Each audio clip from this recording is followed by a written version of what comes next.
ಈ ಒಂದು ಸಮಯದಲ್ಲಿ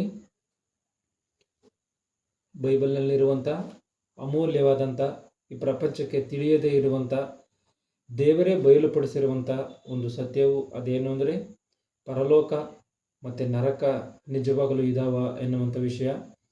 ಈ ಒಂದು ಪಾಠವನ್ನು ನಾವಿವತ್ತು ಕಲಿತುಕೊಳ್ಳೋಣ. ಮತ್ತೆ ಹೇಳ್ತಾ ಇದ್ದೀನಿ, ಪಾಠದ ಹೆಸರು ಏನು ಅಂದರೆ ಪರಲೋಕ ಮತ್ತು ನರಕ ಎನ್ನುವಂಥದ್ದು ಇದೆಯಾ ಅಂತನ. ಇವತ್ತು ಈ ಭೂಮಿ ಮೇಲೆ ಹುಟ್ಟಿದಂಥ ಪ್ರತಿಯೊಬ್ಬ ಮನುಷ್ಯನು ಕೂಡ ಸಾಯುವಂಥದ್ದು ಖಚಿತವಾದಂಥ ವಿಷಯ, ಖಚಿತವಾದಂಥ ಸಂಗತಿ. ಅದು ಕಡ್ಡಾಯ.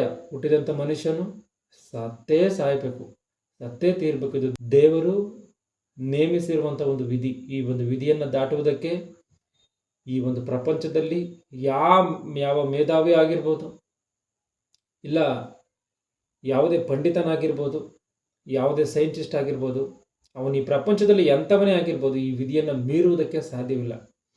ಪ್ರತಿಯೊಬ್ಬ ಮನುಷ್ಯನು ಕೂಡ ಸತ್ತೇ ಸಾಯ್ಬೇಕಂತಂದರೆ ಸತ್ತೇ ತೀರಬೇಕು. ಅವನು ಒಂದಲ್ಲ ಒಂದು ದಿನ ಸಾಯಲೇಬೇಕು. ಅದು ಮುಂದಾಗಿರ್ಬೋದು, ಹಿಂದಾಗಿರ್ಬೋದು, ಸಾವಿಗೆ ಅನೇಕ ದಾರಿಗಳಿರ್ಬೋದು. ದೇವರಿ ಲೋಕವನ್ನು ಬಿಡೋದಕ್ಕೋಸ್ಕರ ನೇಮಕ ಮಾಡಿರುವಂಥ ಒಂದು ಮಾರ್ಗವೇ ಮರಣ ಎನ್ನುವಂಥದ್ದು. ಈ ಮರಣವನ್ನು ಹೊಂದಿದಂಥ ಪ್ರತಿಯೊಬ್ಬ ಮನುಷ್ಯನು ಕೂಡ ಎಲ್ಲಿಗೆ ಹೋಗ್ತಾ ಇದ್ದಾನೆ ಎನ್ನುವಂಥದ್ದು ಪ್ರಪಂಚಕ್ಕೆ ಇವತ್ತಿಗೂ ಕೂಡ ಒಂದು ಸತ್ಯವಾಗಿದ್ರೂ ಕೂಡ ಹೋಗ್ತಾ ಇರುವಂಥದ್ದು ಸತ್ಯ. ಈ ಪ್ರಪಂಚಕ್ಕೆ ಎಲ್ಲಿಗೆ ಹೋಗ್ತಾ ಇದ್ದಾನೆ ಎನ್ನುವಂಥ ಈ ಒಂದು ಸತ್ಯವಾದಂಥ ವಿಚಾರ ಗೊತ್ತಿಲ್ಲ. ಮನುಷ್ಯನೆಲ್ಲರೂ ಕೂಡ ಸತ್ತಂಥವರು ಗಾಳಿಯಲ್ಲಿ ಬೆರೆತು ಹೋಗ್ತಾರೆ ಅಂತೇಳಿ ಕೆಲವರು, ಇನ್ನು ಕೆಲವರು ಆಸೆಗಳು ತೀರ್ದರೆ ಇದ್ದರೆ ಈ ಭೂಮಿ ಮೇಲೆ ಅಲಿತಾರೆ ಎಂಬುದಾಗಿ ಕೆಲವರು, ಇನ್ನು ಕೆಲವರು ದೆವ್ವಗಳಾಗಿ ಈ ಭೂಮಿ ಮೇಲೆ ಮನುಷ್ಯನಿಗೆ ಕಾಟವನ್ನು ಕೊಡ್ತಾರೆ ಅಂತೇಳಿ ಇನ್ನು ಕೆಲವರು. ಒಂದೊಂದು ರೀತಿಯಲ್ಲಿ ಒಬ್ಬೊಬ್ಬ ಮನುಷ್ಯನು ಸತ್ತಂಥವರ ವಿಷಯದಲ್ಲಿ ಆಲೋಚನೆ ಮಾಡ್ತಾ ಇರ್ತಾರೆ, ಸತ್ತಂಥವರ ವಿಷಯದಲ್ಲಿ ಹೇಳ್ತಾ ಇರ್ತಾರೆ. ಆದರೆ ಯಾವ ಮನುಷ್ಯನಾದರೂ ಕೂಡ ಸತ್ಯವಾಗಿಯೂ ಮನುಷ್ಯನು ಸತ್ತೋದಂಥವನು ಎಲ್ಲಿಗೆ ಹೋಗ್ತಾನೆ ಎನ್ನುವಂಥದ್ದು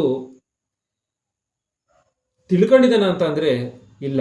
ಇನ್ನು ಕೆಲವು ಮನುಷ್ಯರು ಈ ಭೂಮಿ ಮೇಲೆ ಸುಖವಾಗಿದ್ರೆ ಅದೇ ಸ್ವರ್ಗ, ಈ ಭೂಮಿ ಮೇಲೆ ಕಷ್ಟವನ್ನು ಅನುಭವಿಸಿದ್ರೆ ಅದೇ ನರಕ. ಸ್ವರ್ಗ ನರಕ ಎರಡೂ ಇಲ್ಲೇ ಇದೆಯೇ ಹೊರತು ಬೇರೊಂದು ಲೋಕದಲ್ಲಿ ಇಲ್ಲ ಅಂತ ಹೇಳಿ ಅಂದ್ಕೊಳ್ತಾರೆ. ಇದು ತಪ್ಪು. ಯಾಕೆ ಅಂತಂದರೆ ಸತ್ಯ ಎನ್ನುವಂಥದ್ದು ಗೊತ್ತಿದೆಯಾ ಅಂತ ಅಂದರೆ ಸತ್ಯ ಎನ್ನುವಂಥದ್ದು ಗೊತ್ತಿಲ್ಲ. ಕೆಲವರು ಸ್ವರ್ಗ ನರಕ ಎನ್ನುವಂಥದ್ದು ಇದೆ ಎಂಬುದಾಗಿ ನಂಬುವಂಥವ್ರು ಕೆಲವರು. ಈ ಎರಡು ಲೋಕಗಳು ಕೂಡ ಇಲ್ಲ.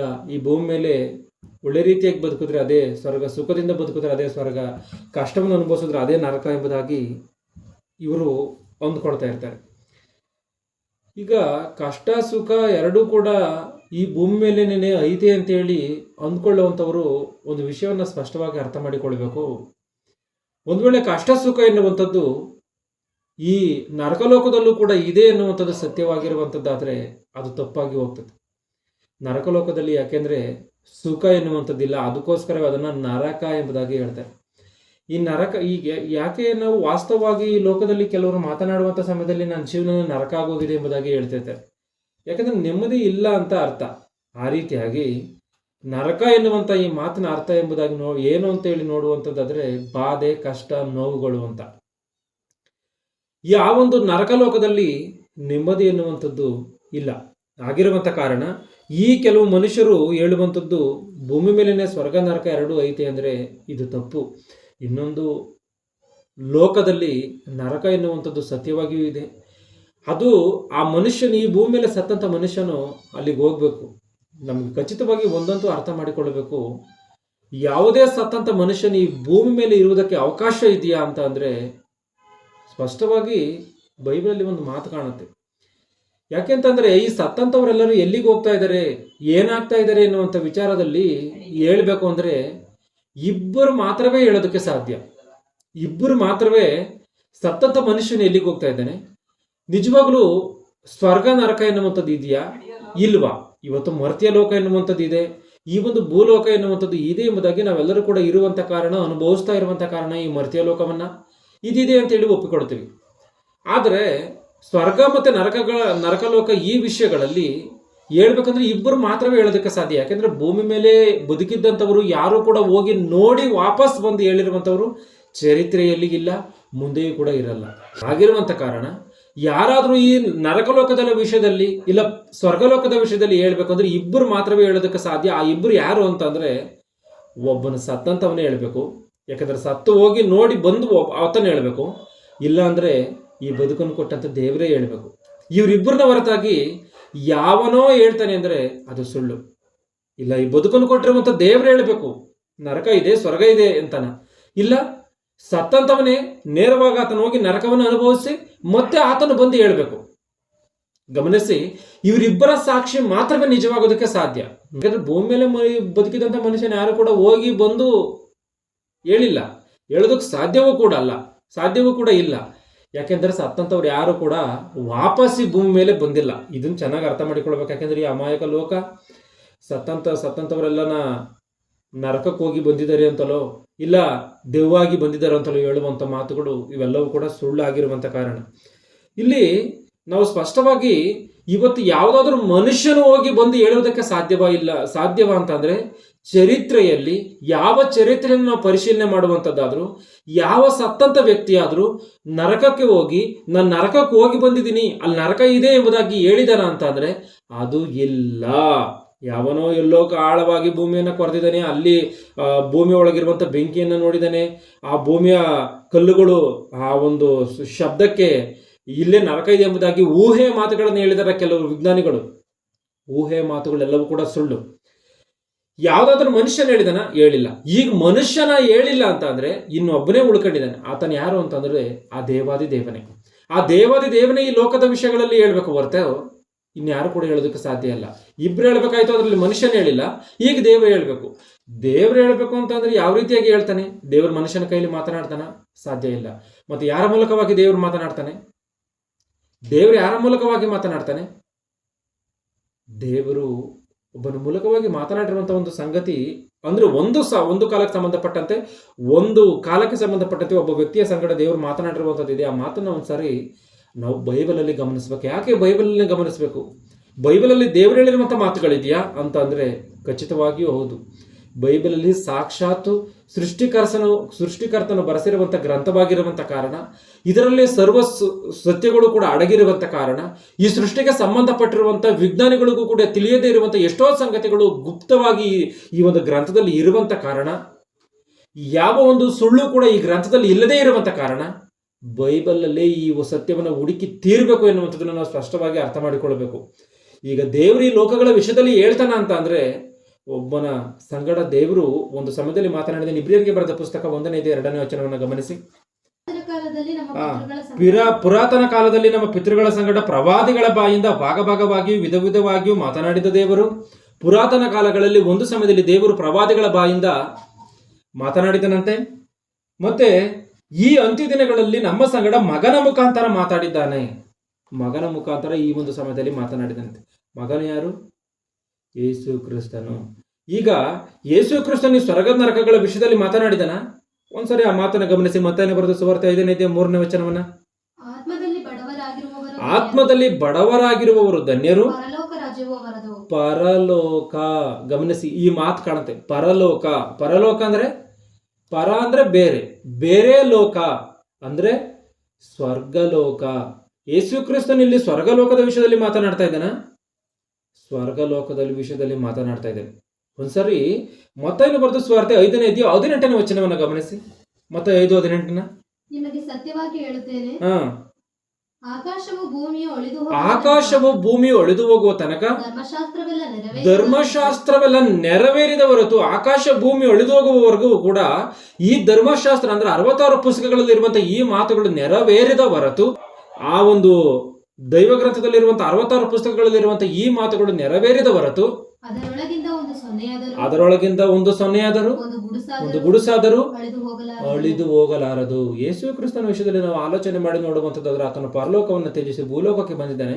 ಭೂಲೋಕದಲ್ಲಿ ಈ ಪಾಪಿಷ್ಟ ಮನುಷ್ಯರ ಮಧ್ಯದಲ್ಲಿ ಆತನು ಎಷ್ಟೋ ದೈವ ಸಂದೇಶವನ್ನು ತಿಳಿಸಿ ಕ್ರೂರವಾದಂತಹ ರೀತಿಯಲ್ಲಿ ಹಿಂಸಿಸಲ್ಪಟ್ಟಿದ್ದಾನೆ. ಇದಕ್ಕೆ ಕಾರಣ ಏನು ಅಂದ್ರೆ ಮನುಷ್ಯನನ್ನ ಪ್ರೀತಿ ಮಾಡಿದ್ದು. ಈ ಪ್ರೀತಿ ಮಾಡಿದ್ದು ಮನುಷ್ಯನನ್ನ ಈ ರೀತಿಯಾಗಿ ಪ್ರೀತಿ ಮಾಡಿ ಇಷ್ಟೆಲ್ಲ ಕಷ್ಟವನ್ನು ಅನುಭವಿಸಿ ಆ ಪರಲೋಕವನ್ನು ತ್ಯಜಿಸಿ ಇಲ್ಲಿಗೆ ಬಂದು ಸುಳ್ಳುನ ಹೇಳ್ತಾನ? ಯೇಸು ಕ್ರಿಸ್ತನ ಬಾಯಲ್ಲಿ ಸುಳ್ಳು ಸಿಗುತ್ತಾ? ಒಂದು ವೇಳೆ ಯೇಸು ಕ್ರಿಸ್ತನ ಬಾಯಲ್ಲಿ ಯಾವುದೇ ಒಂದು ಪಾಪವನ್ನು ಮಾಡುವಂಥದ್ದಾದ್ರೆ ಅದನ್ನು ಆತನ ತನ್ನ ನಾಲಿಗೆಯ ಮೂಲಕವಾಗಿ ಒಂದು ತಪ್ಪು ಮಾತನಾಡಿದ್ದಂಥದ್ದಾಗಿದ್ರೂ ಕೂಡ ಅದು ಪಾಪವೇ ಆಗ್ತಿತ್ತು. ಆತನ ಸತ್ತಿದ್ರಲ್ಲಿ ಈ ಲೋಕ ಪಾಪ ಪರಿಹಾರ ಆಗ್ತಿರಲಿಲ್ಲ. ಆತನ ಪಾಪಕ್ಕೋಸ್ಕರ ಸತ್ತಂಗ ಆಗ್ತಾ ಇತ್ತು. ಆದರೆ ಆತನ ಆ ಬಾಯಲ್ಲಿ ಯಾವ ಒಂದು ವಂಚನೆಯೂ ಕೂಡ ಸಿಕ್ಕಲಿಲ್ಲ ಎನ್ನುವಂಥ ದೇವರ ಮಾತುಗಳು ಸಾಕ್ಷಿ ಕೊಡುತ್ತೆ. ಅಂಥ ಸತ್ಯವಾದಂಥ ಬಾಯಿನಿಂದ ಆತನ ಮಾತನಾಡುವಂಥ ಮಾತೇನು ಅಂದರೆ ಪರಲೋಕ ಎನ್ನುವಂಥದ್ದು. ಇವತ್ತು ಯೇಸು ಕ್ರಿಸ್ತನನ್ನು ನಂಬುವಂಥದ್ದಾದರೆ, ದೇವರು ಒಬ್ಬನೇ ಅಂತೇಳಿ ಅರ್ಥ ಮಾಡಿಕೊಳ್ಳುವಂಥವನಾದರೆ ಯೇಸು ಕ್ರಿಸ್ತನ ಮಾತನ್ನು ನಂಬೇ ತೀರಬೇಕು ಯಾವನಾದರೂ ಸರಿ. ಯಾಕೆಂದ್ರೆ ನಂಬಿಕೆ, ಕ್ರೈಸ್ತತ್ವ ಎನ್ನುವಂಥದ್ದು ನಂಬಿಕೆ ಮೇಲೆ ಆಧಾರಗೊಂಡಿರುವಂಥದ್ದು. ಇಬ್ರಿಯರಿಗೆ ಬರೆದ ಪುಸ್ತಕ 11:1 ಒಂದು ಆ ಮಾತು ಕಾಣುತ್ತಾ, ನಂಬಿಕೆಯೋ ನಾವು ನಿರೀಕ್ಷಿಸುವ ವಿಷಯದಂತವಾಗಿ ಭರವಸೆದಿಂದಿರುವುದು, ಕಣ್ಣಿಗೆ ಕಾಣದಿರುವವುಗಳನ್ನು ನಿಜವೆಂದು ತಿಳಿದುಕೊಳ್ಳುವುದು ಆಗಿದೆ ಅಂತ.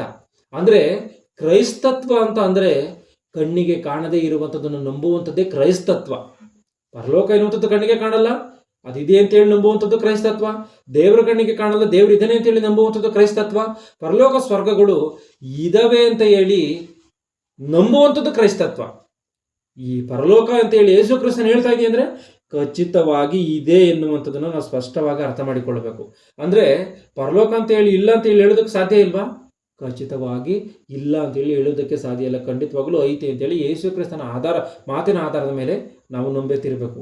ಈಗ ಯೇಸು ಕ್ರಿಸ್ತನು ಸ್ವರ್ಗಲೋಕದ ವಿಷಯದಲ್ಲಿ ಮಾತನಾಡಿದ್ದಾನೆ, ನರಕಲೋಕದ ವಿಷಯದಲ್ಲಿ ಮಾತನಾಡಿದಾನ? ಒಂದ್ಸರಿ ಆ ಮಾತನ್ನು ಗಮನಿಸಿ. ಮತ್ತಾಯನ ಬರೆದ ಸುವಾರ್ತೆ 23:33 ಹಾವುಗಳೇ ಸರ್ಪ ಜಾತಿಯವರೇ ನರಕ ದಂಡನೆಗೆ, ಗಮನಿಸಿ ಇಲ್ಲೇನಿದೆ, ನರಕ ದಂಡನೆಗೆ ಅಂದ್ರೆ ನರಕ ಎನ್ನುವಂಥದ್ದು ಕೂಡ ಯೇಸು ಕ್ರಿಸ್ತನು ಮಾತನಾಡ್ತಾ ಇದ್ದಾನ?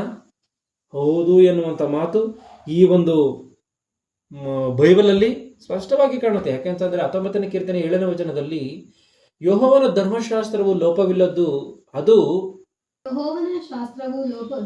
ಯೆಹೋವನ ಧರ್ಮಶಾಸ್ತ್ರವು ಲೋಪವಿಲ್ಲದ್ದು, ಅದು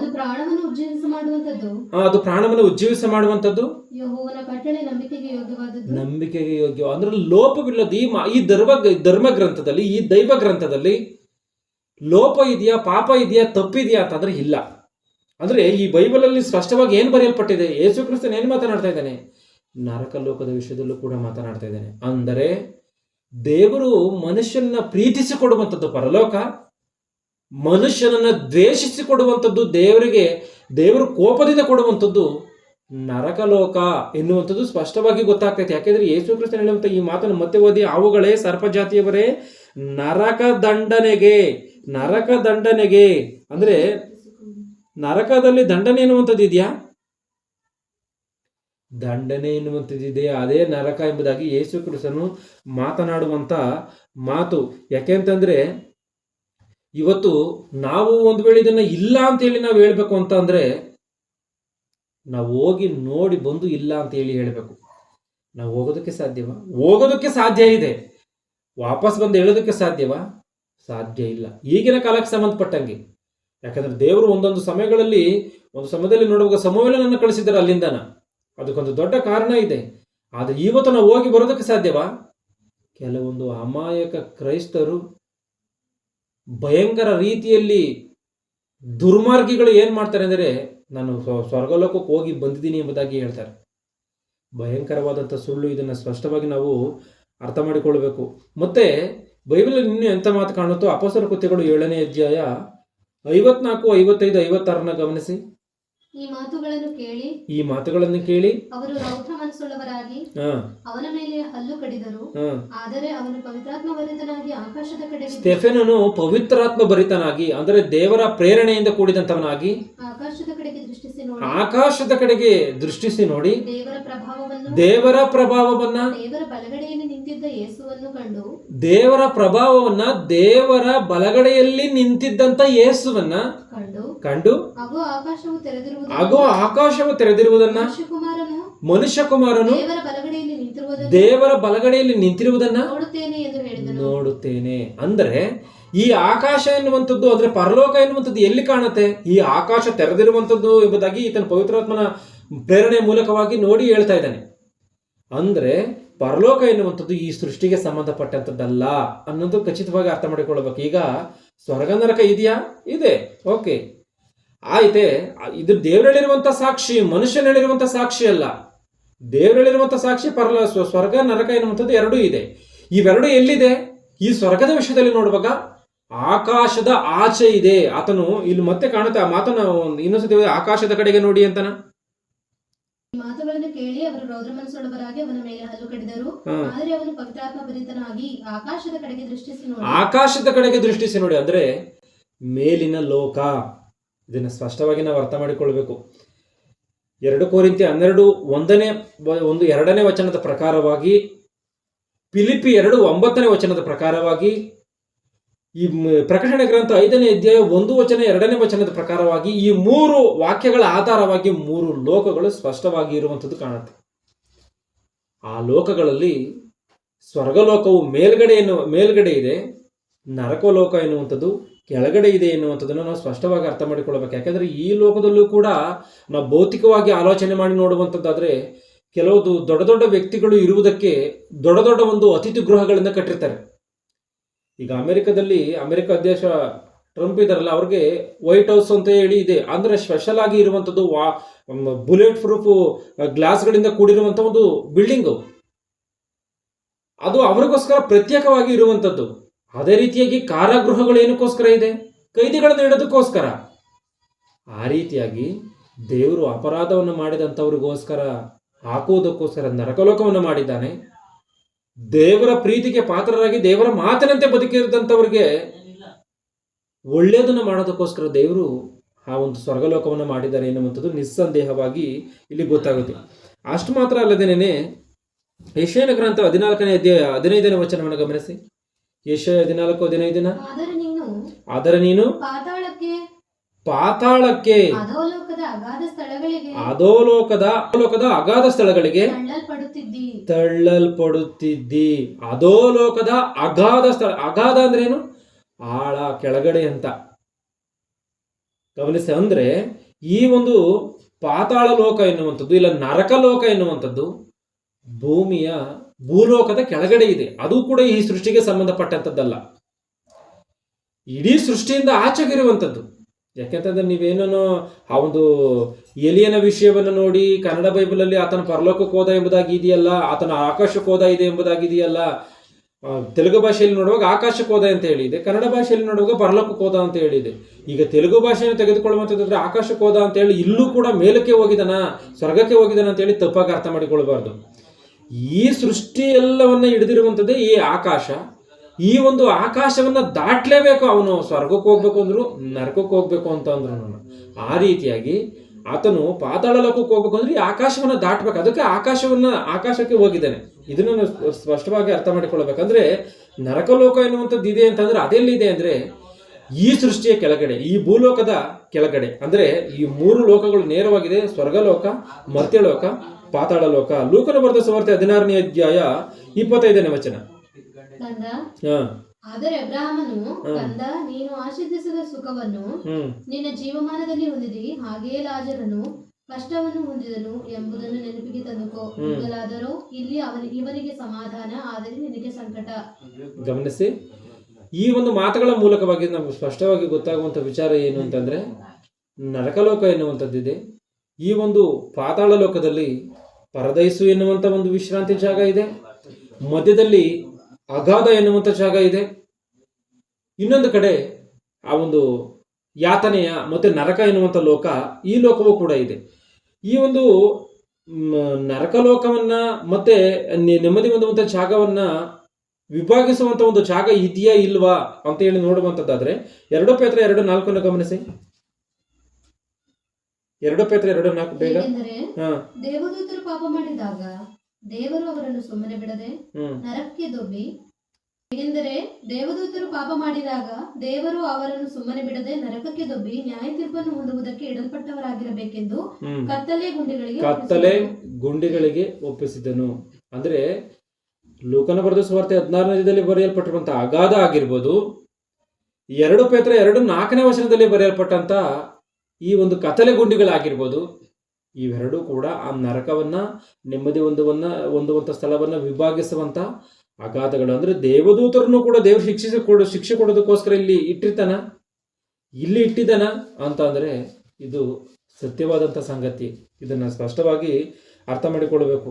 ಇವತ್ತು ಸ್ವರ್ಗದ ವಿಷಯದಲ್ಲಿ ನಾವೇನೋ ಒಂದು ವೇಳೆ ಸ್ವರ್ಗಕ್ಕೆ ಹೋಗ್ತೀವೋ ಇಲ್ವೋ, ಸ್ವರ್ಗ ಇದೆಯೋ ಇಲ್ಲೋ ಅಂತ ಹೇಳಿ ಅಂದುಕೊಳ್ಳುವಂಥವ್ರು ಸ್ಪಷ್ಟವಾಗಿ ಒಂದು ವಿಚಾರವನ್ನು ತಿಳಿದುಕೊಳ್ಬೇಕು. ಅದೇನು ಅಂತಂದ್ರೆ ನಾವೆಲ್ಲರೂ ಎಲ್ಲಿಂದ ಬಂದಿದ್ದೀವಿ ಅಂತಂದ್ರೆ, ಆದಾಮನ ಗರ್ಭಕ್ಕೆ ಬರುವುದಕ್ಕಿಂತ ಮೊದಲು ನಾವೆಲ್ಲರೂ ಎಲ್ಲಿದ್ದೀವಿ, ಎಲ್ಲಿಂದ ಬಂದಿದ್ದೀವಿ ಅಂದ್ರೆ ಬೈಬಲ್ ಸ್ಪಷ್ಟವಾಗಿ ಒಂದು ಮಾತನ್ನು ಹೇಳುತ್ತೆ. ಆ ಮಾತನ್ನು ಗಮನಿಸಿ. ಕೀರ್ತನೆಗಳು 90ನೇ ಕೀರ್ತನೆ 1ನೇ ವಚನವನ್ನ, ಕರ್ತನೆ ತಲತಲಾಂತರಗಳಿಂದಲೂ ನಮ್ಮ ವಾಸಸ್ಥಾನವು ನೀನೇ. ಅಂದ್ರೆ ದೇವರೇನು ಭೂಲೋಕದಲ್ಲಿ ಇದ್ದಾನ? ದೇವರು ಸ್ವರ್ಗಲೋಕದಲ್ಲೇ ಇದ್ದಾನೆ. ಅಂದ್ರೆ ನಾವು ಕೂಡ ದೇವರಲ್ಲೇ ಸ್ವರ್ಗಲೋಕದಲ್ಲೇ ಇದ್ದೀವಿ. ಸ್ವರ್ಗಲೋಕದಿಂದ ಭೂಲೋಕಕ್ಕೆ ಬಂದಿದ್ದೀವ? ಹೌದು. ಅಂದ್ರೆ ಬಂದಿದ್ದೀವಿ ಅಂದ್ರೆ ಬಂದಿರುವಂತ ಒಂದು ಜಾಗ ಇದೆ, ಅದೇ ಪರಲೋಕ. ಅಂದ್ರೆ ಖಚಿತವಾಗಿ ಪರಲೋಕ ಇದೆಯಾ? ಇದೆ. ಪರಲೋಕ ಎನ್ನುವಂಥದ್ದು ಇಲ್ದಲೇ ಇದ್ರೆ ಏನಕ್ಕೋಸ್ಕರ ಬೇಕು ಕ್ರೈಸ್ತತ್ವ ಎನ್ನುವಂಥದ್ದು? ಏನಕ್ಕೋಸ್ಕರ ಬೇಕು ಯೇಸು ಕ್ರಿಸ್ತನು ಬಂದು ಪ್ರಾಣತ್ಯಾಗ ಮಾಡುವಂಥದ್ದು? ಏನಕ್ಕೋಸ್ಕರ ಬೇಕು ಈ ದೇವರು ಮನುಷ್ಯನನ್ನು ಕಾಪಾಡಬೇಕು ಎನ್ನುವಂಥ ಈ ಒಂದು ಪರಿಪಾಟಿ? ಏನಕ್ಕೋಸ್ಕರ ಬೇಕು? ಮನುಷ್ಯನ ಯಾವ ರೀತಿಯಾಗಾದ್ರೂ ಕೂಡ ಬದುಕಿ ಸಾಯ್ಬೋದಾಗಿತ್ತಲ್ಲ. ಪೌಲನ ಮಾತನ್ನು ಹೇಳ್ತಾನೆ, ಸತ್ತಂತವ್ರಿಗೆ ಜೀವಿತವೇ ಇಲ್ಲ ಅಂತ ಹೇಳುವಂಥದ್ದು ನಿಜವೇ ಆಗಿದ್ರೆ ನಾಳೆ ಸಾಯ್ತೀವಲ್ಲ, ಆಗಿರುವಂತ ಕಾರಣ ತಿನ್ನೋಣ ಕುಡಿಯೋಣ ಅಂತಾನ. ಆಗಿರುವಂತ ಕಾರಣ ಆ ರೀತಿಯಾಗಿ ಭ್ರಮೆ ಪಡಬಾರ್ದು. ಸ್ವರ್ಗಲೋಕ ಎನ್ನುವಂಥದ್ದಿದೆ, ಅಲ್ಲಿಗೆ ಪಾಪಿಷ್ಠರು ಎನ್ನುವಂಥದ್ದು ಸೇರಲ್ಲ, ಅಪರಾಧಿಗಳು ಸೇರಲ್ಲ ಅಲ್ಲಿಗೆ. ನೀತಿವಂತರು ಮಾತ್ರವೇ ಅಲ್ಲಿಗೆ ಸೇರೋದಕ್ಕೆ ಸಾಧ್ಯ. ಆಗಿರುವಂತ ಕಾರಣ ನಾವು ಇವತ್ತು ಈ ಒಂದು ಭೂಲೋಕದ ಪ್ರಯಾಣವನ್ನು ಮುಗಿಸ್ಕೊಂಡು ಅಲ್ಲಿಗೆ ಹೋಗ್ತೀವಿ, ನೀತಿವಂತರಾಗಿ ಬದುಕಿದ್ರೆ. ಇಲ್ಲ ಅಂತಂದ್ರೆ ನರಕಲೋಕಕ್ಕೆ ಹೋಗ್ತೀವಿ ಎನ್ನುವಂಥದ್ದನ್ನು ನಾವು ಸ್ಪಷ್ಟವಾಗಿ ಅರ್ಥ ಮಾಡಿಕೊಳ್ಬೇಕು. ಪ್ರಸಂಗಿ ಗ್ರಂಥ 10ನೇ ಅಧ್ಯಾಯ 14ನೇ ವಚನವನ್ನು ಕೂಡ ಗಮನಿಸಿ. ಪ್ರಸಂಗಿ 10:14. ಮನುಷ್ಯನು ಮುಂದಿನದನ್ನು ತಿಳಿಯನು,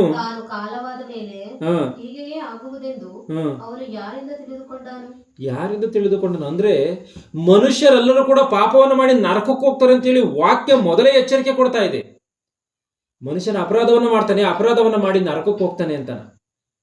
ಆಗಿರುವಂತ ಕಾರಣ ಬಹು ಎಚ್ಚರಿಕೆಯಿಂದ ಬದುಕಬೇಕು. ದೇವ್ರ ಎಚ್ಚರಿಕೆ ಕೊಡ್ತಾರೆ. ಯಾಕಂದ್ರೆ ದೇವ್ರ ಎಚ್ಚರಿಕೆ ಕೊಡ್ತಾನೆ ಅಂದ್ರೆ ಸುಳ್ಳಾಗೋದಕ್ಕೆ ಸಾಧ್ಯವಾ? ಅದು ಸತ್ಯವೇ. ಇವತ್ತು ಎಷ್ಟು ಕೋಟಿ ಜನ, ಕೆಲವು ಸರ್ವೆಗಳ ಪ್ರಕಾರ ಒಂದು ಸೆಕೆಂಡಿಗೆ 2 ಏನೋ ಸಾಯ್ತಾ ಇರ್ಬೋದು ಮೋಸ್ಟ್ಲಿ. ಕೆಲವೊಂದು ಸರ್ವೆಗಳ ಪ್ರಕಾರ ಇವರೆಲ್ಲ ಎಲ್ಲಿಗೆ ಹೋಗ್ತಾ ಇದ್ದಾರೆ? ಇವರೆಲ್ಲರೂ ಎಲ್ಲಿಗೆ ಹೋಗ್ತಾ ಇದ್ದಾರೆ? ಆಲೋಚನೆ ಮಾಡಿ. ಇವರೆಲ್ಲರೂ ಎಲ್ಲಿಗೆ ಹೋಗ್ತಾ ಇರ್ಬೋದು ಅಂತಾನ. ಜ್ಞಾನೋಕ್ತಿಗಳು 15:24ನೇ ವಚನವನ್ನು ಗಮನಿಸಿ. ವಿವೇಕಿಗೆ ಜೀವದ ಮಾರ್ಗವು ಮೇಲು ಮೇಲಕ್ಕೆ ಹೋಗುತ್ತದೆ, ಅದನ್ನು ಹಿಡಿದವನು ಪಾತಾಳದಿಂದ ತಪ್ಪಿಸಿಕೊಳ್ಳುವನು. ಅಂದ್ರೆ ಜ್ಞಾನಿಯಾದಂಥವನು ಏನ್ ಮಾಡ್ತಾನೆ ಅಂದ್ರೆ ಈ ಪಾತಾಳ ಲೋಕದಿಂದ ಯಾವ ರೀತಿಯಾಗಿ ತಪ್ಪಿಸಿಕೊಳ್ಳಬೇಕೋ ಅದನ್ನ ಯೋಚನೆ ಮಾಡ್ತಾನಂತೆ. ಜ್ಞಾನಹೀನನಾದಂಥವನು ಈ ಲೋಕವನ್ನು ನೋಡಿ, ಈ ಲೋಕದ ಸುಖ ಸರ್ವಸ್ವಗಳನ್ನು ನೋಡಿ ಭ್ರಮೆಪಟ್ಟು ಪಾತಾಳಕ್ಕೆ ಜಾರಿ ಹೋಗ್ತಾನಂತೆ. ನರಕ ಇದೆ ಎನ್ನುವಂಥದ್ದನ್ನೇ ಮನುಷ್ಯನ ಇವತ್ತು ಅರ್ಥ ಮಾಡ್ಕೊಳ್ಳೋದಕ್ಕೆ ಸಾಧ್ಯ ಇಲ್ಲ. ಯಾವ ಮನುಷ್ಯನಿಗಾದ್ರೂ ನೀನು ಸತ್ತ ಮೇಲೆ ನರಕಕ್ಕೆ ಹೋಗ್ತೇ ಈ ರೀತಿಯಾಗಿ ಬದುಕಿದ್ರಿ ಅಂತ ಹೇಳಿದ್ರೆ ಏನಂತಾನೆ? ಹೋಗೋ ಹುಚ್ಚ ಎಂಬುದಾಗಿ ಹೇಳ್ತಾನೆ. ಆಗಿರುವಂತ ಕಾರಣ ಬಹು ಎಚ್ಚರಿಕೆಯಿಂದ ಕ್ರೈಸ್ತತ್ವ ಎನ್ನುವಂಥದ್ದು ಜೀವಿಸಬೇಕು. ಯಾಕಂದ್ರೆ ಸತ್ಯ ತಿಳಿದಿರುವಂಥದ್ದು ಕ್ರೈಸ್ತತ್ವಕ್ಕೇನೇನೆ. ದೇವರ ಮಕ್ಕಳಾಗಿರುವಂಥ ನಮಗೆ ಮಾತ್ರವೇ ಸತ್ಯ ಎನ್ನುವಂಥದ್ದು ಗೊತ್ತು. ಅಮಾಯಕ ಪ್ರಪಂಚ ಕಣ್ಣು ಮುಚ್ಚುತ್ತಿದ್ದಂಗೆ ಅಗೋಚರವಾಗಿ ಹೋಗುತ್ತೆ. ಕಣ್ಣು ಮುಚ್ಚಿನ ಅಗೋಚರವಾಗಿ ಹೋಗುತ್ತೆ. ಆ ನರಘೋಷವನ್ನು ಇವರು ತಟ್ಟುಕೊಳ್ಳೋದಕ್ಕೆ ಸಾಧ್ಯ ಇಲ್ಲ. ಅಂತ ಭಯಂಕರವಾದಂಥ ಘೋಷಕ್ಕೆ ಹೋಗ್ಬೇಕಾಗುತ್ತೆ. ಯೆಶಾಯನ ಗ್ರಂಥ 14ನೇ ಅಧ್ಯಾಯ 9ನೇ ವಚನದಲ್ಲಿ ಆ ನರಕಕ್ಕೆ ಹೋದಂಥ ಪರಿಸ್ಥಿತಿಯಲ್ಲಿ ಏನಾಗುತ್ತೋ ಆ ಮಾತನ್ನು ಗಮನಿಸಿ. ಬರುತ್ತಿರುವ ನಿನ್ನನ್ನು ಎದುರುಗೊಳ್ಳುವುದಕ್ಕೆ ಕೆಳಗಡೆ ಪಾತಾಳವು ತಳಮಳ ಪಡುತ್ತದೆ. ನಿನಗೋಸ್ಕರ ಪ್ರೇತಗಳನ್ನ, ಅಂದರೆ ಭೂಲೋಕದಲ್ಲಿ ಮುಖಂಡರಾಗಿದ್ದಂಥವರುಗಳನ್ನ, ಈ ಭೂಮಿ ಮೇಲೆ ನಾನು ರಾಷ್ಟ್ರಪತಿ, ಈ ಭೂಮಿ ಮೇಲೆ ನಾನು CM, ಈ ಒಂದು ಭೂಮಿ ಮೇಲೆ ನಾನು ಹೋಮ್ ಮಿನಿಸ್ಟರು, ಈ ರೀತಿಯಾಗಿ ಹೇಳ್ಕೊಳ್ತಾರಲ್ಲ ಈ ಮುಖಂಡರುಗಳು. ಮುಖಂಡರಾಗಿದ್ದವರೆಲ್ಲರನ್ನು ಎಚ್ಚರಗೊಳಿಸಿ ಜನಾಂಗಗಳ ಸಕಲ ರಾಜರನ್ನು ಅವರವರ ಆಸನಗಳಿಂದ ಎಬ್ಬಿಸುತ್ತದೆ. ಭೂಮಿ ಮೇಲೆ ಇರುವಂತಹ ಸಕಲ ರಾಜರುಗಳನ್ನ, ನಾನು ದುಡ್ಡಿದೆ, ನನ್ನ ಹತ್ರ ಅಹಂಕಾರ ಇದೆ, ನನ್ನ ಹತ್ರ ಜನಬಲ ಇದೆ, ಹಣಬಲ ಇದೆ ಅಂತ ಹೇಳಿ ಮೆರಿತಾರಲ್ಲ, ಇಂಥವರೆಲ್ಲರೂ ಕೂಡ ಹುಳಗಳ ರೀತಿಯಲ್ಲಿ ನರಕದಲ್ಲಿ ಬಿದ್ದಿರ್ತಾರೆ. ಈ ನರಕದಲ್ಲಿ ಬಿದ್ದಿಂತವ್ರು ನರಕಲೋಕ ಎಬ್ಬಿಸುತ್ತಂತೆ. ಮುಂದೆ ಬೇಗ ಬೇಗ ಇವರೆಲ್ಲ ಓದು. ನಿನ್ನನ್ನು ಕುರಿತು ಹಾ, ನೀನು ಸಹ ನಮ್ಮನ್ನು ಹಾಗೆ ನಮ್ಮ ಹಾಗೆ ಗಮನಿಸಿ. ಬಲಹೀನನಾಗಿಯ ಅಂದ್ರೆ ನರಕಕ್ಕೆ ಹೋದಂತ ಪರಿಸ್ಥಿತಿಯಲ್ಲಿ ಈ ರೀತಿಯಾಗಿರುತ್ತೆ. ಮನುಷ್ಯ ನರಕಕ್ಕೆ ಹೋಗುವಂತ ಸತ್ಯವಾ? ಖಚಿತವಾಗಿ ಸತ್ಯ. ಯಾಕೆ ಅಂತಂದ್ರೆ ದೇವರ ಕಷ್ಟಾರ್ಜಿತವನ್ನು ಅನುಭವಿಸಿದಂತ ಈ ಒಂದು ಮನುಷ್ಯನನ್ನ ದೇವರಿಗೋಸ್ಕರ ಬದುಕದಲೇ ಇದ್ರೆ ದೇವರು ಬಿಡುವಂತವನಲ್ಲ. ಇವರೇನೋ ಅಂದ್ಕೊಂಡ್ಬಿಟ್ಟಿದ್ದಾರೆ ಈ ಲೋಕದ ಜನವೆಲ್ಲ, ದೇವ್ರು ಅಂದ್ರೆ ಇಷ್ಟೇನೇನೆ, ದೇವ್ರೇನೋ ಇದನ್ನ ಕೇಳ್ತಾನೆ ಅದನ್ನ ಹಾಕ್ಬಿಟ್ರೆ ದೇವ್ರಿಗೆ ಮುಗಿದೋಯ್ತು ಎಂಬುದಾಗಿ ಅಂದ್ಕೊಂಡಿದ್ದಾರೆ. ಮನುಷ್ಯನ ಹಂಗ ಅಂದುಕೊಳ್ಳುವಂತ ಮನುಷ್ಯನು ನರಕ ಶಿಕ್ಷೆಯನ್ನು ಎದುರುಗೊಳ್ಳುವುದಕ್ಕೆ ಅವನು ಸಿದ್ಧವಾಗಿ ಇರಬೇಕು. ಗಮನಿಸಿ ಮಾತನ್ನ. ಒಂದು ಸಮಯದಲ್ಲಿ ನೋಡುವಾಗ ಸತ್ಯ ಎನ್ನುವಂಥದ್ದು ಪರಿಪೂರ್ಣವಾಗಿ ಇಲ್ಲ, ವಾಕ್ಯ ಎನ್ನುವಂಥದ್ದು ಪರಿಪೂರ್ಣವಾಗಿ ಬರೆಯಲ್ಪಟ್ಟಿಲ್ಲ. ಯಾವಾಗ ಯೇಸು ಕ್ರಿಸ್ತನು ಬಂದು ಅವಾಗ ಮತ್ತಾಯನ ಬರೆದ ಸುವಾರ್ತೆ 13:35 ವಚನಕ್ಕೆ ಅನುಸಾರವಾಗಿ ನಾನು ಬಾಯಿ ತೆರೆದು ಸಾಮ್ಯ ರೂಪವಾಗಿ ಉಪದೇಶಿಸುವೆನು, ಲೋಕಾದಿಯಿಂದ ಮರೆಯಾಗಿದ್ದಂಥ ಮರ್ಮಗಳನ್ನು ತಿಳಿಸುವೆನು ಎಂಬುದಾಗಿ ಹೇಳಿರುವಂಥ ಮಾತಿಗೆ ಅನುಸಾರವಾಗಿ ಸರ್ವ ಸತ್ಯಗಳನ್ನು ಕೂಡ ಆತ ತಿಳಿಸಿದ್ದಾನೆ. ನರಕ ಎನ್ನುವಂಥದ್ದು ಇದೆಯಾ? ಸ್ವರ್ಗ ಎನ್ನುವಂಥದ್ದು ಇದೆಯಾ? ನಾವೆಲ್ಲಿಂದ ಬಂದಿದ್ವಿ, ಎಲ್ಲಿಗೆ ಹೋಗ್ತೀವಿ, ಯಾವ ರೀತಿಯಾಗಿ ಜೀವಿಸಬೇಕು, ದೇವರ ಕಾರ್ಯಗಳೇನು, ಎಲ್ಲ ವಿಚಾರಗಳನ್ನು ಆತನ ತಿಳಿಸಿಕೊಟ್ಟಿದ್ದಾನೆ. ಆಗಿರುವಂಥ ಕಾರಣ ಈ ಭೂಮಿ ಮೇಲೆ ನಾವು ಇರುವಂಥ ಕಾಲದಲ್ಲಿ ಏನೇನೆ ಆಲೋಚನೆ ಮಾಡಿ ಈ ಎರಡು ಲೋಕಗಳು ಇರುವಂಥದ್ದು ಸತ್ಯ ಎಂಬುದಾಗಿ ತಿಳಿದುಕೊಂಡು ಮನುಷ್ಯನ ತನ್ನ ಬದುಕನ್ನು ಮಾರ್ಪಡಿಸಿಕೊಳ್ಳಬೇಕು. ಯಾವ ಮನುಷ್ಯನಾದ್ರೂ ಒಂದು ವೇಳೆ ಇಲ್ಲ, ನರಕ ಇಲ್ಲ ಎಂಬುದಾಗಿ ಅವನು ಹೇಳುವಂಥದ್ದಾದರೆ ಅವನೊಂದು ಮಾತನ್ನು ಸ್ಪಷ್ಟವಾಗಿ ಅರ್ಥ ಮಾಡಿಕೊಳ್ಬೇಕಾಗ ಏನು ಅಂದ್ರೆ, ಒಂದು ವೇಳೆ ಮನುಷ್ಯನ ಈ ಭೂಮಿ ಮೇಲೆ ಇಷ್ಟಾನುಸಾರವಾಗಿ ಬದುಕಿ ನರಕ ಇಲ್ಲ ಅಂತ ಹೇಳಿ ಅಂದುಕೊಂಡು ಇಷ್ಟಾನುಸಾರವಾಗಿ ಬದುಕಿ ಅವನು ಸತ್ತಂತ ಕ್ಷಣದಲ್ಲಿ ನರಕ ಇದೆ ಎಂಬುದಾಗಿ ಗೊತ್ತಾದ್ರೆ, ನರಕ ಇದೆ ಎನ್ನುವಂಥದ್ದು ಸತ್ಯವಾಗಿದ್ರೆ ಮತ್ತೆ ಅವನು ವಾಪಸ್ ಭೂಮಿಯಲ್ಲಿ ನೀತಿವಂತನಾಗಿ ಬದುಕೋದಕ್ಕೋಸ್ಕರ ಬರುವುದಕ್ಕೆ ಅವಕಾಶ, ಅನುಮತಿ ಎನ್ನುವಂಥದ್ದು ಇದೆಯಾ? ಇಲ್ಲ.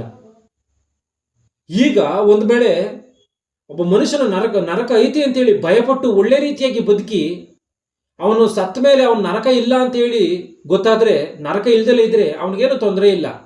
ಆದರೆ ಇಷ್ಟಾನುಸಾರವಾಗಿ ಬದುಕಿ ನರಕ ಇದೆ ಎಂಬುದಾಗಿ ಗೊತ್ತಾದ್ರೆ ಭಯಂಕರ ಶಿಕ್ಷೆಯನ್ನು ಅನುಭವಿಸೇ ತೀರ್ಬೇಕು. ಯುಗಗಳಿಗೂ ಕೂಡ ಕೊನೆ ಇಲ್ಲದಂಥ ಶಿಕ್ಷೆ. ಯುಗಗಳು ಮಾತ್ರ ಅಂದ್ಕೊಳಕ್ ಹೋಗ್ಬೇಡ್ರಿ, ಕೊನೆ ಇಲ್ಲದಂಥ ಶಿಕ್ಷೆ. ಆಗಿರುವಂಥ ಕಾರಣ ನರಕ ಲೋಕ ಎನ್ನುವಂಥದ್ದಿದೆ. ಈ ಭೂಮಿ ಮೇಲೆ ನಾವು ಇನ್ನೊಂದು ಗ್ರಹಕ್ಕೆ ಹೋಗ್ಬೇಕು ಅಂದ್ರೆ ಈ ಒಂದು ಶರೀರ ಎನ್ನುವಂಥದ್ದು ನಿಲ್ಲಲ್ಲ. ಈ ಶರೀರ ಎನ್ನುವಂಥದ್ದು ಆ ವಾತಾವರಣಕ್ಕೆ ತಟ್ಟುಕೊಳ್ಳಲ್ಲ. ಆದರೆ ನಮ್ಮ ಆತ್ಮ ಎನ್ನುವಂಥದ್ದು ಯಾವ ರೀತಿಯಾಗಿ ಇರುತ್ತೋ ಆ ಒಂದು ನರಕದ ಶಿಕ್ಷೆಯಲ್ಲಿ ಆಲೋಚನೆ ಮಾಡಿ. ಏನೋ ಮನುಷ್ಯನ ಗಾಳಿಯಲ್ಲಿ ಬೆರ್ತೋಗ್ತಾನೆ, ಮರದ ಮೇಲೆ ಅಲಿತಾನೆ, ಅವ್ರಿವ್ರ ದೇಹಕ್ಕೆ ಸೇರ್ತಾನೆ ಎನ್ನುವಂಥ ಈ ಮಾತುಗಳೆಲ್ಲವೂ ಕೂಡ ಸುಳ್ಳು. ಆಗಿರುವಂಥ ಕಾರಣ ಈ ಒಂದು ಮನುಷ್ಯರ ಸಾಕ್ಷಿಗಳು ಮಾತ್ರವೇ ಅಲ್ಲ, ಬೈಬಲಲ್ಲಿ 66 ಪುಸ್ತಕಗಳು ಕೂಡ ಹೇಳುವಂಥ ಸಾಕ್ಷಿ ಇದು. ಸ್ವರ್ಗ ನರಕ ಎನ್ನುವಂಥದ್ದು ಇದೆ. ಆಗಿರುವಂಥ ಕಾರಣ ನೀವು ಒಳ್ಳೆ ರೀತಿಯಲ್ಲಿ ಬದುಕಬೇಕು ಅಂತಾನ. ಇವತ್ತು ಇಷ್ಟು ಮಾತ್ರ ಅಲ್ಲದೇನೆ ಮನುಷ್ಯನೊಂದು ಇದನ್ನ ಅರ್ಥ ಮಾಡಿಕೊಳ್ಳಕ್ ಆಗ್ದಲೇ ಇರ್ಬೋದು, ದೆವ್ವಗಳು ಕೂಡ ಅರ್ಥ ಮಾಡಿಕೊಂಡಿದೆ ನರಕ ಲೋಕದಲ್ಲಿ ನರಕ ಶಿಕ್ಷೆ ಇದೆ ಅಂತಾನ. ಯಾಕಂದ್ರೆ ಯೇಸು ಕ್ರಿಸ್ತನು ಹೇಳ್ತಾನೆ, ದೆವ್ವಗಳಿಗೆ ನೀವು ಬಿಟ್ಟು ಹೋಗ್ಬೇಕು ಅಂತಾನ. ಯೇಸು ಕ್ರಿಸ್ತನ್ಗೆ ಆ ದೆವ್ವಗಳು ಮತ್ತೆ ವಾಪಸ್ ಏನ್ ಹೇಳ್ತವೆ ಅಂದ್ರೆ, ನಮ್ಮನ್ನ ಕಾಲ ಬರೋದಕ್ಕೆ ಮೊದಲೇ ನಮ್ಮನ್ನು ಕಾಡೋದಕ್ಕೋಸ್ಕರ ಬಂದಿಯ, ಪಾತಾಳಕ್ಕೆ ಹೋಗಿ ಬಿಡುವಂತೆ ಅಪ್ಪಣೆಯನ್ನ ಕೊಡಬೇಡ ಅಂತ. ಯಾಕೆ ಪಾತಾಳಕ್ಕೆ ಹೋಗ್ಬಾರ್ದು? ಪಾತಾಳಕ್ಕೆ ಹೋದ್ರೆ ಇವೇನು ನೀತಿವಂತರಿರುವಂತ ಜಾಗದಕ್ಕೆ ಹೋಗೋದಕ್ಕೆ ಅನುಮತಿ ಇಲ್ವಲ್ಲ. ಈ ದೆವ್ವಗಳಿಗೆ, ತಪ್ಪು ಮಾಡಿರುವಂತ ಈ ದೆವ್ವಗಳಿಗೆ ಪಾತಾಳ ಲೋಕದಲ್ಲಿ ನೆಮ್ಮದಿ ಹೊಂದುವಂತ ಜಾಗಕ್ಕೆ ಹೋಗೋದಕ್ಕೆ ಅವಕಾಶ ಇದೆಯಾ? ಇಲ್ಲ. ಇವ್ರು ಹೋಗ್ಬೇಕಾದ್ರೆ ಎಲ್ಲಿಗೆ ಹೋಗ್ಬೇಕು? ನರಕಕ್ಕೆ ಹೋಗ್ಬೇಕು. ಈ ನರಕಕ್ಕೆ ಯಾಕೆ ಹೋಗೋದಕ್ಕೆ ಇವು ಇಷ್ಟಪಡ್ತಾ ಇಲ್ಲ? ಅಂತ ಶಿಕ್ಷೆಯನ್ನು ಒಂದು ಸಾರಿ ಅನುಭವಿಸಿ ಅಲ್ಲಿಂದ ಬಂದಿರುವಂತ ಕಾರಣ. ಗಮನಿಸಿ, ಶಿಕ್ಷೆಯನ್ನು ಅನುಭವಿಸಿ ಬಂದಿರುವಂತ ದೆವ್ವಗಳು ಸಾಕ್ಷಿ ಹೇಳ್ತಾ ಇದೆ ನರಕಲೋಕ ಇದೆ ಅಂತ. ಈ ಬದುಕನ್ನು ಕೊಟ್ಟಂತ ದೇವರು ಕೂಡ ಸಾಕ್ಷಿ ಹೇಳ್ತಾ ಇದೆ ನಿನಗೆ ನರಕ ಎನ್ನುವಂಥದ್ದು ಇದೆ ಅಂತ. ಆಗಿರುವಂತ ಕಾರಣ ನರಕ ಸ್ವರ್ಗ ಎನ್ನುವಂಥದ್ದು ಇದೆಯಾ ಅಂತ ಅಂದ್ರೆ ಸತ್ಯವಾಗಿಯೂ ಇದೆ. ಈ ಭೂಲೋಕ ಇರುವಂಥದ್ದು ಎಷ್ಟು ಸತ್ಯವೋ ಸ್ವರ್ಗಲೋಕ ಇರುವಂಥದ್ದು ಅಷ್ಟೇ ಸತ್ಯ, ನರಕಲೋಕ ಇರುವಂಥದ್ದು ಕೂಡ ಅಷ್ಟೇ ಸತ್ಯ. ಇದು ಬೈಬಲಲ್ಲಿ ಬರೆಯಲ್ಪಟ್ಟಿರುವಂಥ ಒಂದು ವಿಧಿ. ಇದು ಯೂನಿವರ್ಸಲ್ ಪೀನಲ್ ಕೋಡ್. ಇದು ಗಮನಿಸಿ. ಈ ತಪ್ಪು ಮಾಡಿದಂಥ ಮನುಷ್ಯರೆಲ್ಲರೂ ಕೂಡ ಅಲ್ಲಿಗೆ ಹೋಗ್ತಾರೆ ಎನ್ನುವಂಥದ್ದು ಖಚಿತವಾದಂಥ ಸಂಗತಿಯಾಗಿರುವಂಥ ಕಾರಣ ಈ ಒಂದು ಭೂಮಿ ಮೇಲೆ ಬರುವಂಥ ಈ ಕಷ್ಟಗಳನ್ನ, ಈ ಬಾಧೆಗಳನ್ನು ಅನುಭವಿಸಿ ಆ ಪರಲೋಕವನ್ನು ಸೇರಬೇಕು. ನಾವು ಉದಾಹರಣೆಯಾಗಿ ನಾವು ನೋಡುವಂಥದ್ದಾದ್ರೆ, ಒಂದು ತಾಯಿ ಒಂದು ಮಗುವನ್ನ ಇರುವಂಥ ಸಮಯದಲ್ಲಿ ಎಷ್ಟೋ ಬಾಧೆಯನ್ನು ಅನುಭವಿಸುತ್ತೆ. ಆದರೆ ಅದೇ ರೀತಿಯಾಗಿ ಶಾಶ್ವತವಾಗಿ ಬಾಧೆ ಅನುಭವಿಸ್ಕೊಂಡೇ ಇರ್ತದ? ಇಲ್ಲ. ಮಗು ಹುಟ್ಟುವಂಥ ಕಾಲದವರೆಗೆ ಅದು ಬಾಧೆಯನ್ನು ಅನುಭವಿಸುತ್ತೆ. ಅನಂತರ ಕಾಲದಲ್ಲಿ ಮಗುವನ್ನು ಎತ್ತಿರುವಂಥ ಸಂತೋಷ. ಆ ರೀತಿಯಾಗಿಯೇ ಈ ಲೋಕದಲ್ಲಿ ನಾವು ಈ ಭೂಮಿ ಮೇಲೆ ಆ ಪರಲೋಕಕ್ಕೋಸ್ಕರ ಇವೆಲ್ಲ ಕಷ್ಟ ಎಲ್ಲ ಬಾಧೆಗಳನ್ನು ಅಲಕ್ಷ್ಯ ಮಾಡಿ ಪಕ್ಕಕ್ಕೆ ಇಟ್ಟು ಆ ಒಂದು ಪರಲೋಕದ ಮೇಲೆ ದೃಷ್ಟಿಯನ್ನು ಇಡಬೇಕು. ದೇವರ ಮಾತುಗಳ ಮೇಲೆ ದೃಷ್ಟಿ ಇಡಬೇಕು. ಪರಲೋಕ ಎನ್ನುವಂಥದ್ದು ನರಕಲೋಕ ಎನ್ನುವಂಥದ್ದು ಇದೆಯಾ ಅಂತಂದರೆ 100ಕ್ಕೆ 100% ಇದೆ. ಯಾಕೆಂತಂದರೆ ದೇವರು ಕಷ್ಟಪಟ್ಟು ಈ ಸೃಷ್ಟಿಯನ್ನು ಉಂಟು ಮಾಡಿ ಮನುಷ್ಯನ ಶರೀರವನ್ನು ಸೃಷ್ಟಿ ಮಾಡಿ ಮನುಷ್ಯನಲ್ಲಿ ತನ್ನ ಶ್ವಾಸವನ್ನು ಅಂದರೆ ಆತ್ಮವನ್ನು ಕಳುಹಿಸಿಕೊಟ್ಟು ಈ ಒಂದು ಆತ್ಮ ಈ ಶರೀರವನ್ನು ನಡೆಸುವಂಥ ರೀತಿಯಲ್ಲಿ ಏರ್ಪಾಟ್ ಮಾಡಿ ಈ ಶರೀರಕ್ಕೋಸ್ಕರ ಎಲ್ಲ ಸೃಷ್ಟಿಯನ್ನು ಕೊಟ್ಟು ಈ ಸೃಷ್ಟಿಯನ್ನೆಲ್ಲವನ್ನು ಕೊಟ್ಟಿದ್ದಲ್ಲದೆ ತನ್ನ ಮಾತುಗಳನ್ನು ಕೂಡ ಬರೆಸಿಕೊಟ್ಟು ಈ ಸೃಷ್ಟಿಯನ್ನೆಲ್ಲ ಅನುಭವಿಸ್ತಾ ನೀನು ಈ ರೀತಿಯಾಗಿ ನನ್ನ ಮಾತುಗಳಂತೆ ಬದುಕಬೇಕು ಎಂಬುದಾಗಿ ದೇವರು ಹೇಳಿದ ಮೇಲೆ ಮನುಷ್ಯನ ಆ ರೀತಿಯಾಗಿ ಬದುಕಲಿಲ್ಲ ಅಂತ ಅಂದರೆ ದೇವರು ಸುಮ್ಮನೆ ಬಿಡ್ತಾನೆ? ಯಾವುದೇ ಕಾರಣಕ್ಕೂ ಕೂಡ ಸುಮ್ಮನೆ ಬಿಡುವಂಥವನು ಅಲ್ಲವೇ ಅಲ್ಲ.